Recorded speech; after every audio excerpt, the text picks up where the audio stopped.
trois personnages wana ke aza na kati ya tata pe kati ya molimo mosantu. Ngai pe nandimelaka la Trinité qui est la divinité de Dieu par les trois personnages.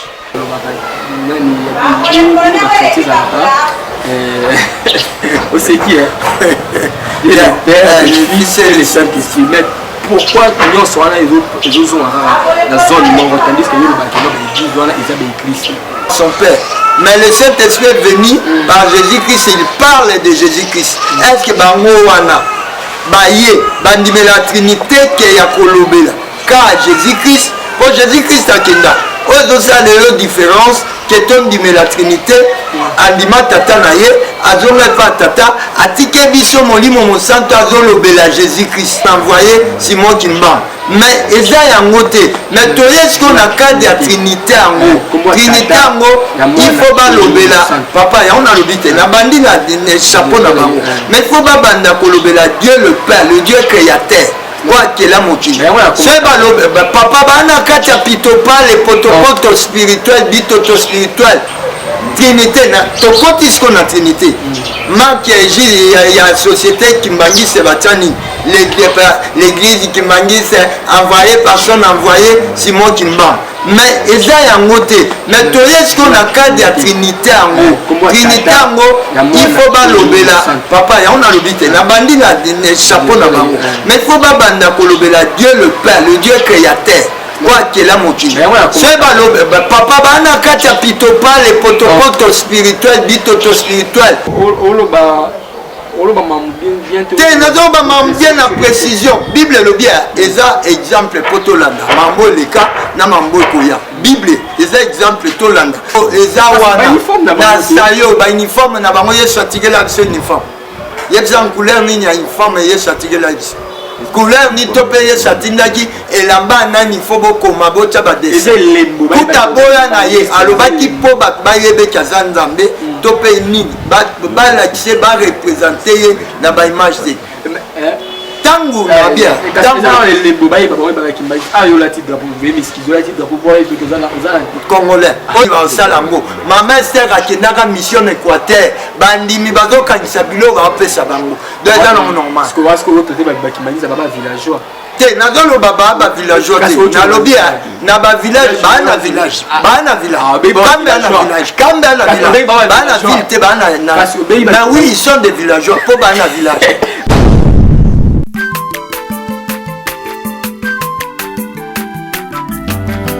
Mwana moto te po akosangai abongwani pete po awangana nzambe ya le nazarien le nazarien le nazarien le nazarien bana kitoko koma mokondima atako babakolaki mafuta na mosakolima lelo ya yobolingo ebateli le nazarien lipamboli oyo mona na katempeni mama kandelobi kolapie mapapu masope mafuta tokokesikana longo na nzambe oyo babenga na makomi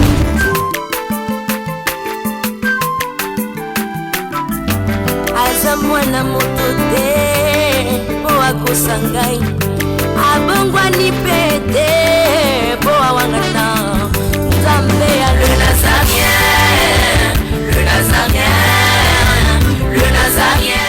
Ifada, thank you Fada. Chers amis fidèles, Balandino, c'est toujours nous sommes à Libakou et qu'on a mis sur la chaîne à Bino Yali Nazareth, dans le cadre de l'émission de Table Sainte, nous a présenté par votre humble serviteur Dadi Moukoya. Je dis un grand merci à l'équipe de Bimba Yali Nazareth, un grand merci à la servante de Maman Tiffany Moko pour notre confiance au personnage. Je dis un grand merci à celui qu'on appelle les Jurès Odansi maintenant pour rappeler qu'il nous m'a Nazareth, nous petit nous merci et béni. Le lot Table Sainte, nous avons toujours un prophète, avec le prophète Michael Michel Matimafou.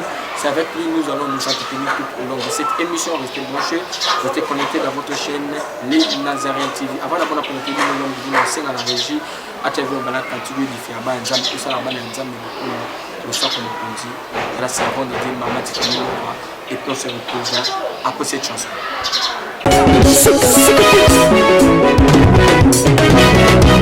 Katela katela. Allez, katela.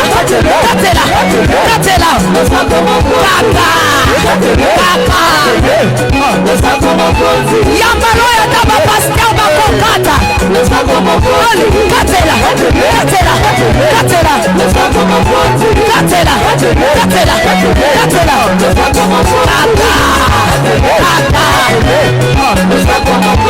Bina na yo. Yambalo ya taba ministre bakokata.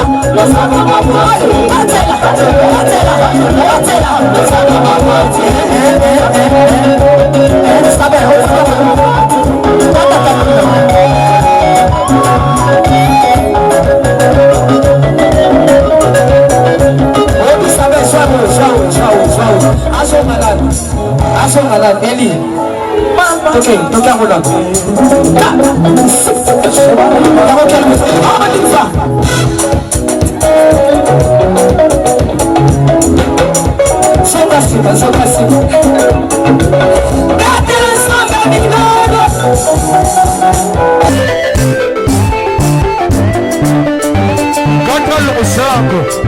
Nazokatela nzambe losako na sesiko. Tozokata losako siko kuna. Nalingi nakatela nzambe losako. Losako awa. Aniva. Allez, katela. Allez, tozosonga siko, tozosonga. Tikela katela.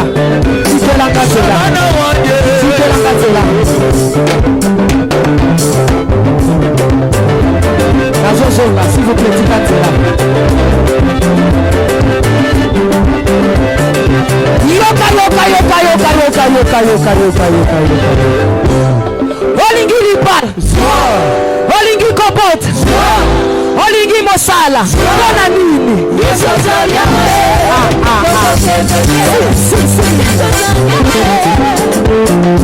Singa na Jurès enfin la caméra na pour tenir invité na Michel Bafumo vous avez branché aujourd'hui moi je suis sur la Michel toujours na ba message ba révélation na et vous avez toujours branché. Bonjour l'homme de Dieu. Bonjour papa Dadi Mokoya, que Dieu bénisse. Très bien, na Jésus-Christ, on est plus que vainqueur. Qui met l'âme à casse pour y aller qui met. Ok, moi gentil par rapport à votre union sur la vie, les Bakou à Rolando à Kataché, la Bichou et les Nazarènes, tu dis moi gentil pour Saboni par rapport à que Dieu leur bénisse, Nzamba Kansabango, Ngai Ndonabino Mikai, Bafi Bafum, Naza Penan et Sengo, Yakomona Nabino, Koyeba Nabino, Nande Bozo Ben et Belé, Nande Bozo encourager Bissona Barema Kenabino. Que Dieu vous encourage, que Dieu vous bénisse, courage. Boke n'est toujours Nengwana Toza Ponabino. En tout cas, Toza Bimpo Nabino. Ma question, on est là pour vous répondre et pour vous éclairer. Vraiment que Dieu vous bénisse, soyez branchés. Ok, merci vraiment les prophètes. Babi toujours commence par la prière. On ne peut pas commencer cette émission surtout comme on va en prière. Moi, tu connais par rapport à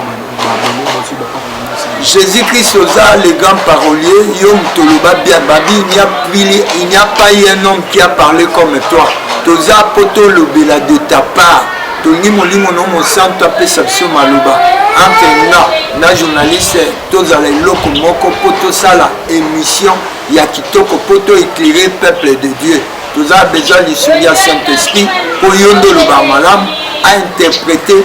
Pour le peuple à édifier, peuple à de ta part, implique la révélation. Pour la Bible déclare un peuple sans la révélation, c'est un peuple sans frein. Mais yo, vous avez révélation à temps de la fin. Éclairer biso pour yo lobby que la lumière soit la lumière fait. Donc pamboli de bien mission, achèvement nango, achèvement nango, au nom de Jésus-Christ et de Nazareth. Amen. Amen, l'homme de Dieu. L'homme de Dieu. Voilà, tu as maman la studio autour de la l'homme de Dieu, est-ce que vraiment on dit la Trinité? Oui, on dit la Trinité pour Jésus-Christ, il y a mon corps à zone de la Trinité. Il y a mon d'abord d'ayakinango. Abi, moi et le Père nous sommes un. Et bien en plus c'est ça, bâtiment mon sang consolateur, oye Seigneur Latina. Donc animé là les trois personnages Joana qui est Azana Kati ya Tata Pe Kati ya Molimo Sang. Ngai pe nandimelaka la Trinité qui est la divinité de Dieu par les trois personnages. Nandimela yango mpo Jésus-Christ andima yango. Donc oyo nyonso Jésus-Christ andimanga mpe lokola chrétien oyo aza corps ya kati ya Christ nandima yango ke tata azali image ya botata, mwana aza image ya mwana et molimo mosantu aza image ya molimo mosantu. Voilà pourquoi je crois à la Trinité de Dieu. Ok, merci vraiment l'homme de Dieu, le but qu'on est la Trinité. Mais il faut un peu tout ça, moi, au plus à biso, moi, dirais-je, pour éclaircir biso par rapport à autant catholique, autant qui baguiste. Les lots, tout le monde na kati ya église Kimbangu, on a la Trinité, il y a papa. Moi, je suis tout le monde catholique, il y a Dieu le Père, le Fils et le Saint-Esprit. Il y a Dieu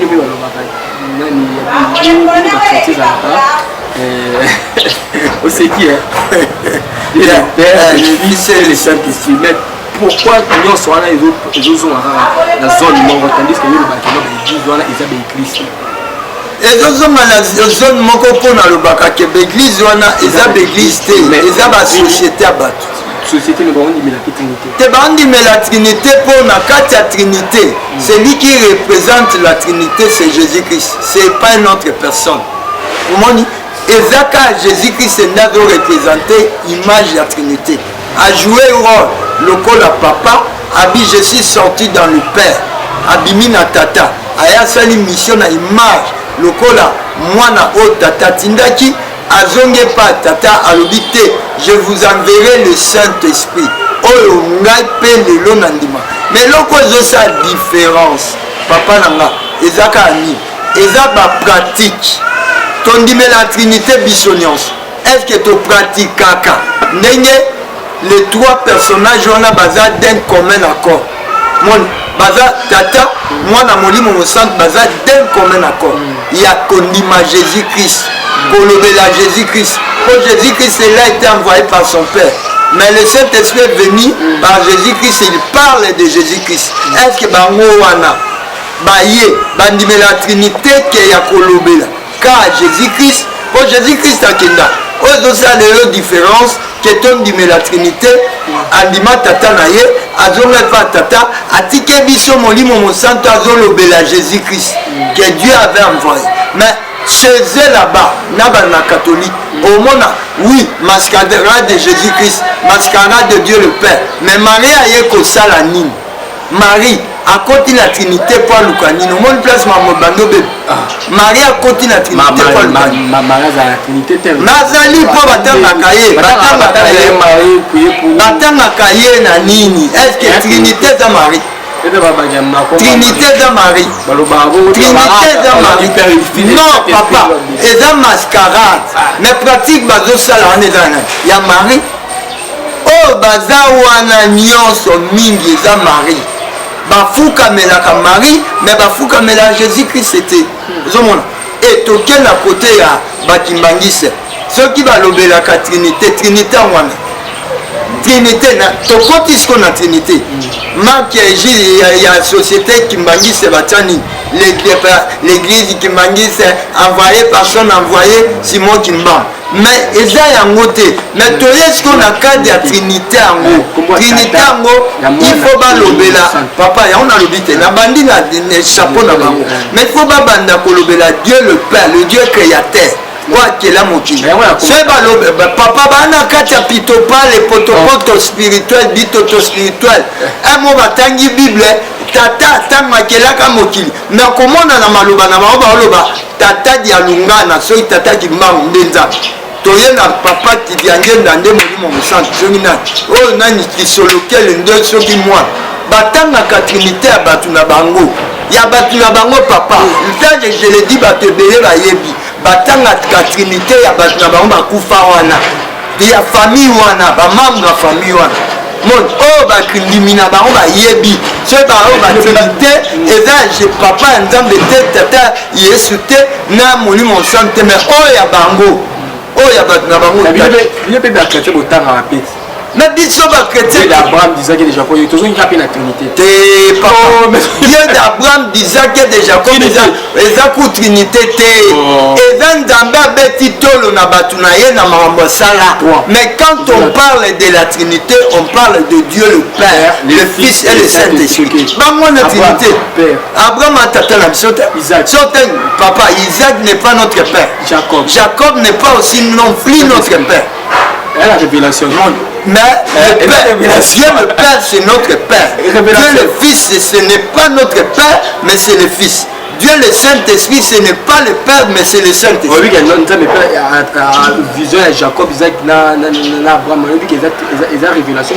Mais la révélation, na cadre ya bonzambe nzambe asepeli na bato ne misatu wana alobi naza Dieu ya Abraham pona foi na ye, naza Dieu ya Isaac pona richesse apesa, naza Dieu ya Jacob po aza premier apôtre na révélation. Jacob c'est le premier apôtre. Oyo ataka Pierre. Il y a fondement, il y a fondation, église, il y a Jésus-Christ. Ce n'était que l'ombre des choses d'avenir. Jacob, c'était le premier apôtre, je l'ai dit, selon la révélation, le premier apôtre qui avait posé la pierre pour fonder l'église. Mais ce n'était que l'ombre des choses à venir. Nous sommes fondés des apôtres, qui est l'église principale de Jésus-Christ, qui est la pierre là. Oh, yes, le baki, Moutounion sur la benge église. Ce qui a fondé la pierre, on a renversé. Et c'est le temps où on y l'église catholique, c'est la compagnie, la caverne des voleurs, il faut il faut la renverser. Voilà. Donc, c'est la différence qu'on a une question, et ça, mingi, pratique. Pratique, il y a respecter Dieu le Père, Dieu le Fils, Dieu le Saint-Esprit. Au commun, Jésus-Christ a le Biboui. Abi, ma maison, la maison de mon Père, vous l'avez fait la maison des voleurs, des trafiquants. Pendant que bibliquement, c'est la différence. Pour te dire, c'est la différence. Il y a Dieu le Père, le Fils et le Saint-Esprit à Batouna, à Bondambe, au Bissozali et Zani. Dans le livre de Jean, chapitre 10, verset 8, tous ceux qui sont venus avant moi sont des voleurs et des brebis, mais sont des voleurs et des brigands. Mais les brebis ne les ont point écoutés. Netinga, naza mokope ya ba brebis. On a koyoka ba catholique, nanga koyoka pe ba kimbangisi. Pourquoi? Ce sont des voleurs. Baena simate, baena avant. Na websu baye tala. Eloko ezotalisa baye avant de ba pratique na ba. Na yangwana langage Jésus-Christ aloba ezalaki ya ba chose moko ya ozo ba chose moko ya prédiction tant yo chose à venir to moi maman oyo ba no tika na ba temple bango pe ba ina ba tika olo ba mam bien te nazo ba mam bien na précision. Vous êtes et voulez-vous investir à Kinshasa? Voulez-vous réjouir de vos business? L'opportunité à ne pas rater. Toronto City VIP à Maluku, un des meilleurs endroits pour résider ou implanter votre business. À quelques minutes du fleuve Congo, le fleuve de nos ancêtres, juste en face de la zone économique spéciale qui est le quartier commercial et industriel de Maluku. Waouh! Non loin du centre de ville Maluku, un quartier en pleine expansion, à quelques mètres du Macadam. Toronto City vous propose un terrain de 20 mètres sur 20 avec des bornes cadastrales. Sur un site accessible, urbanisé, avec espace de jeu, espace vert, magasin, centre médical, marché, etc. Je vous appelle, venez nombrer et acheter.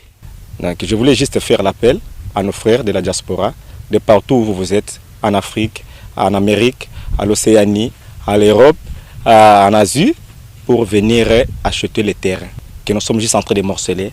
Vous allez bien voir qu'il y a des bornes, il y a même les travaux qui sont juste en train d'effectuer. Donc le terrain est bel et bien assuré. Il y a l'eau non loin de nous, vous allez voir, derrière moi c'est la régie des eaux. De l'autre côté c'est le société Vodacom, et devant moi, c'est juste World Vision. Là où Vision Mondiale sont juste en train aussi à un projet de construire les maisons pour ces travailleurs. Donc voilà, nous sommes ici à Maluku. C'est déjà un endroit habitable. Et les quartiers, comme vous allez voir de l'autre côté, c'est déjà habitable. Il y a déjà les gens et c'est non loin parmi les autres cités que vous connaissez déjà. Donc je suis très fier de vous présenter ces produits qui n'est rien d'autre que, oui, nous achetons les voitures, nous achetons tout ce que nous pouvons avoir. Mais avoir une parcelle, c'est vraiment une très bonne chose. Pour tout contact, contactez Willy Mafuta au +1 90 57 30 15 40. Toronto City, waouh, les 4 qui nous réservent l'avenir de demain. Vive le Congo, vive Kinshasa. Bible le bien, eza exemple pour Tolanda, mambo leka na mambo koya. Bible eza exemple Tolanda, mambo leka no koya. Mais ce que makambo yo pratique oyo papa. On dit Jésus-Christ par la foi, pratique aux mona. Oh eza Yesu alobela ki ba yaki lokola ba voleur.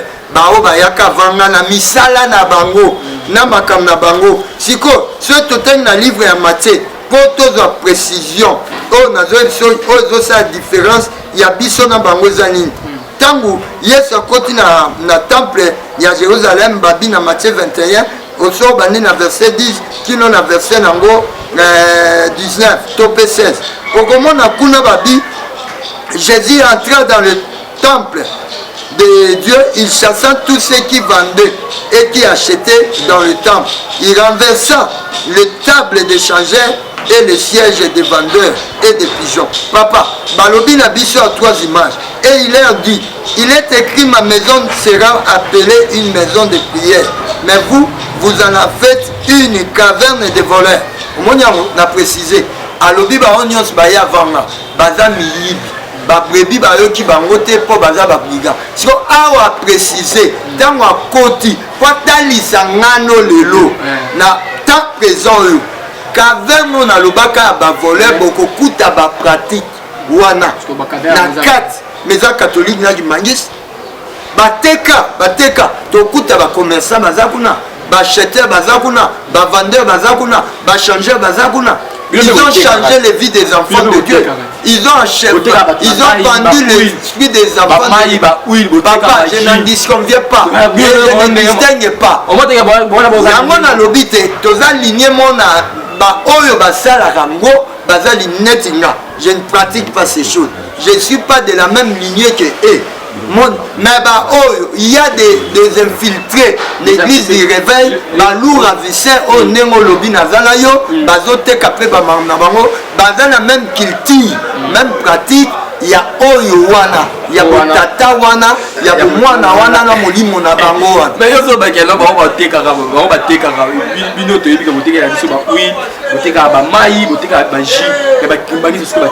il y en a le bite, il y en a le bien.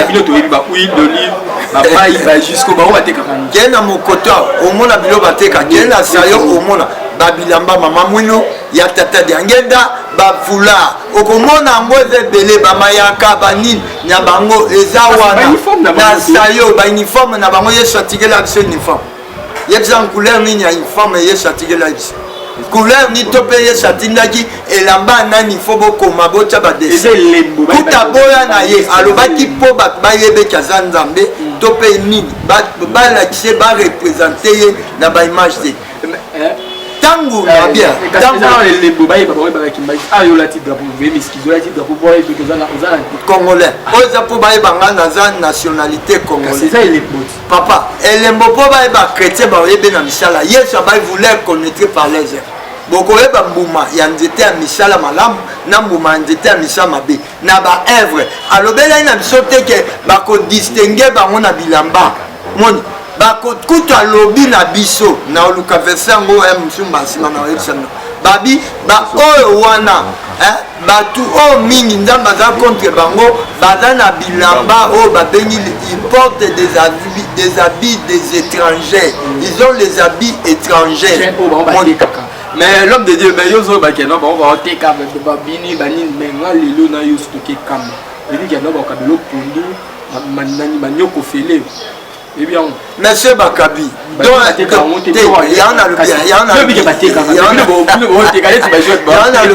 en a le bi mutu nyonso azanga visiteur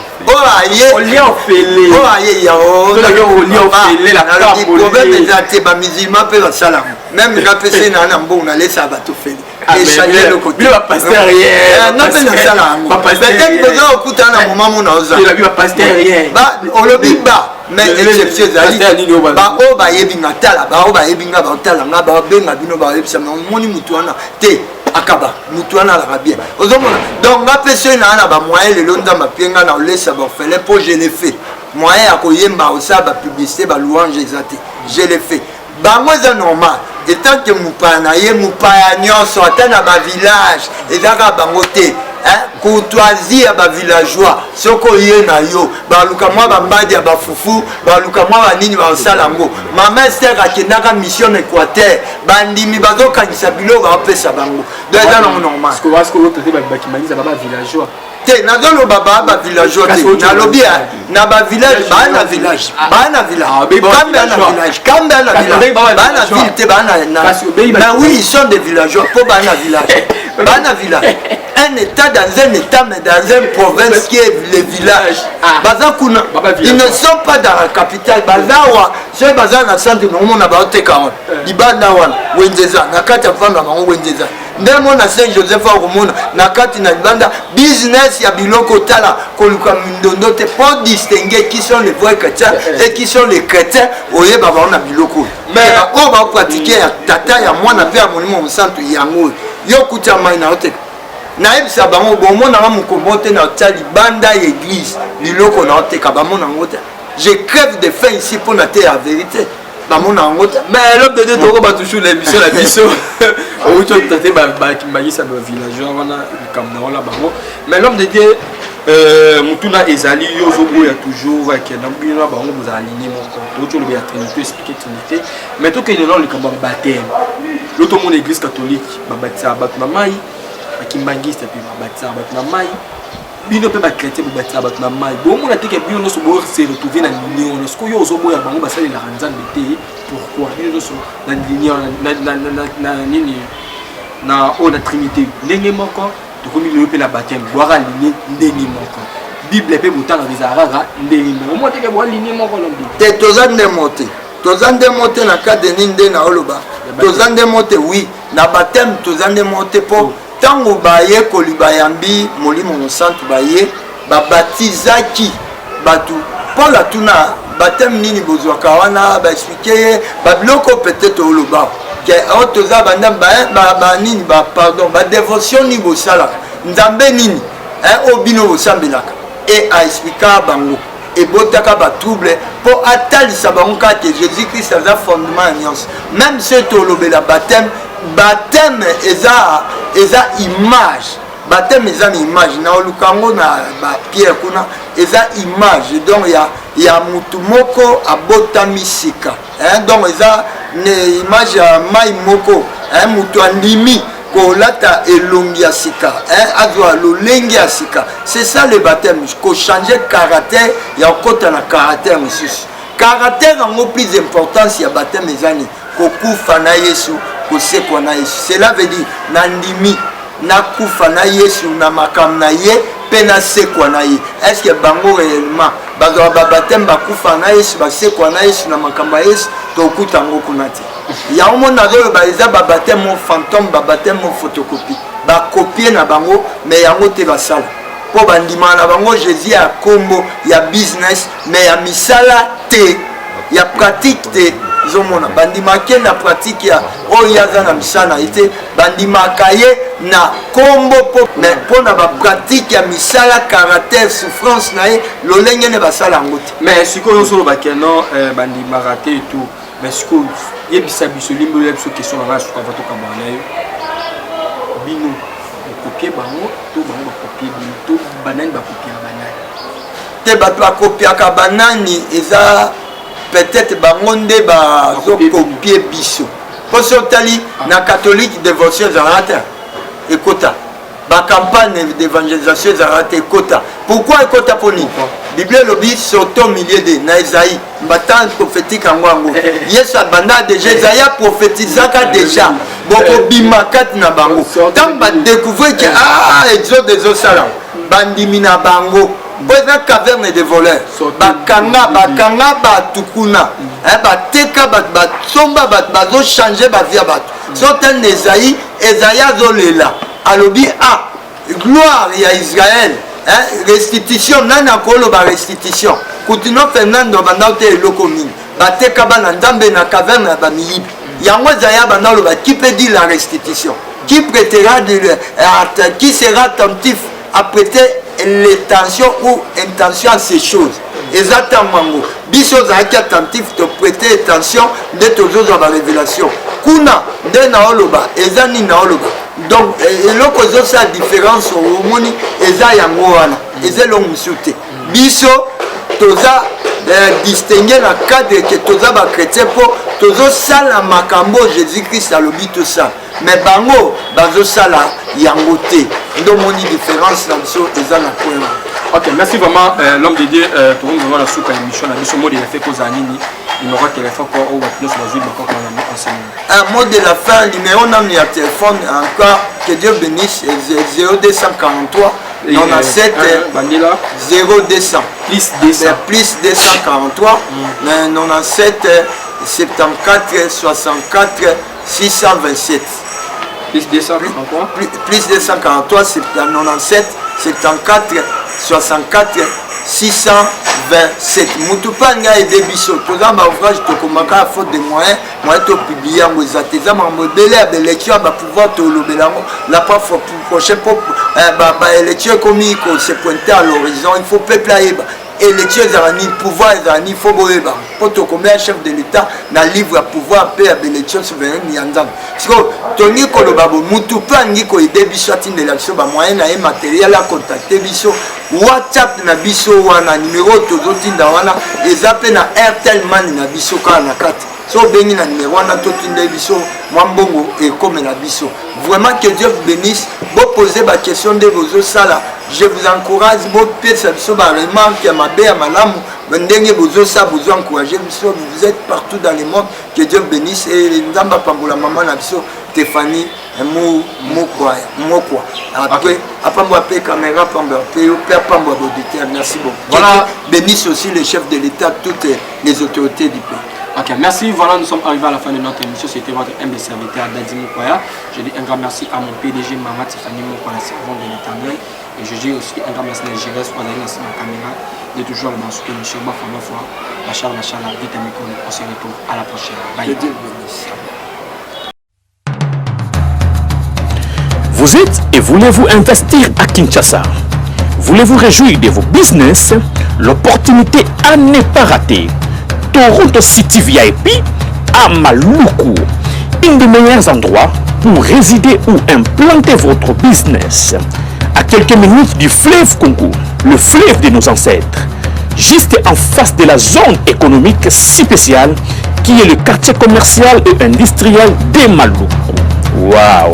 Non loin du centre de ville Maluku, un quartier en pleine expansion, à quelques mètres du Macadam. Toronto City vous propose un terrain de 20 mètres sur 20 avec des bornes cadastrales. Sur un site accessible, urbanisé, avec espace de jeu, espace vert, magasin, centre médical, marché, etc. Je vous appelle, venez nombrer et acheter. Donc, je voulais juste faire l'appel à nos frères de la diaspora, de partout où vous êtes, en Afrique, en Amérique, à l'Océanie, à l'Europe, en Asie, pour venir acheter les terrains que nous sommes juste en train de morceler. Vous allez bien voir qu'il y a des bornes, il y a même les travaux qui sont juste en train d'effectuer. Donc le terrain est bel et bien assuré.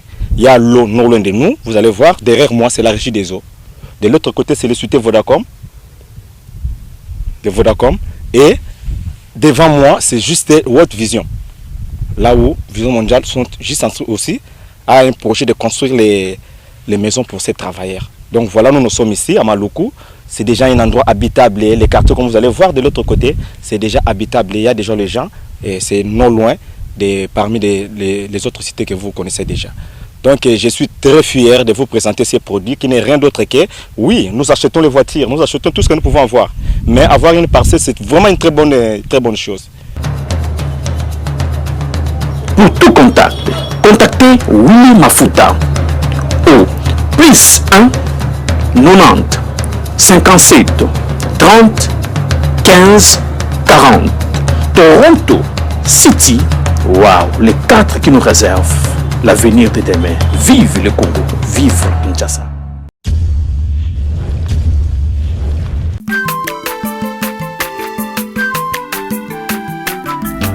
Aza mwana moto te po akosangai abongwani pete po awangana Nzambe alona samia